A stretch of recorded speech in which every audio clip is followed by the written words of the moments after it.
Good evening once again. I'm Stephanie Ruhle. We begin with stunning new revelations about a months-long battle between federal prosecutors and FBI agents over the search of Donald Trump's Florida club for classified documents. The Washington Post reports the showdown started when DOJ lawyers were ready to search Mar-a-Lago back last spring. Some FBI officials resisted, and some field agents even pushed to end the investigation altogether.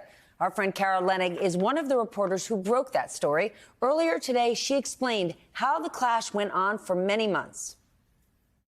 The FBI agents who are responsible for investigating crimes and the prosecutors who are responsible for deciding whether to charge the former president with a crime were really duking it out ever since basically April and May of last year. The FBI agents basically said, we are not interested in raiding or doing a surprise, unannounced search of the former president's home in Florida. The prosecutors were convinced that there was evidence of obstruction, that there was evidence Donald Trump and his aides were concealing classified records there and flouting a federal subpoena, both of which are chargeable offenses. And they said it is time to get into Mar-a-Lago and start searching. So what this boils down to, Nicole, is inside the room, agents and prosecutors battling over whether or not to treat Donald Trump like a normal person who appeared to be flouting the law.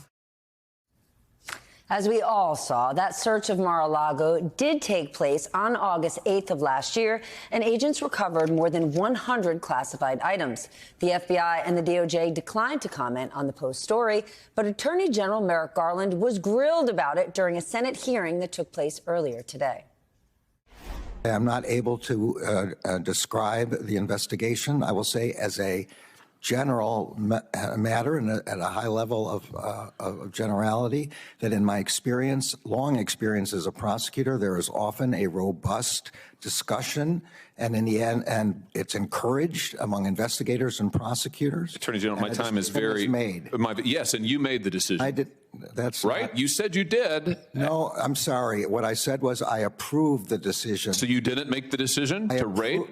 I approve the decision to seek a search warrant after probable cause was overruling the FBI agents who did not want to do so. It doesn't seem to me, Attorney General, that the FBI has a lot of confidence in you, because what they're doing clearly is trying to distance themselves from your decisions.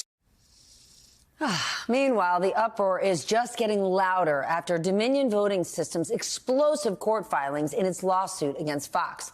The latest bombshell, we talked about it last night, that Rupert Murdoch himself admitted Fox hosts endorsed false election claims. Well, now Democrats in Congress don't just want answers, they want real actions. House Minority Leader Hakeem Jeffries and Senate Majority Leader Chuck Schumer wrote to Murdoch and Fox executives calling on them to take action to protect American democracy. Order Tucker Carlson and other hosts on Fox News to stop spreading lies about the election. They need to stop giving a platform to dangerous and entirely unfounded conspiracy theories that eat at the wellspring of our democracy. And they need to admit on the air that they were wrong to engage in such negligent and destructive behavior. Mr. Murdoch's testimony is all the more alarming after Speaker McCarthy is reportedly allowing Tucker Carlson to review highly sensitive security camera footage of the events surrounding the violent January 6th insurrection. Sharing that footage is a grave mistake that risks emboldening the supporters of the big lie.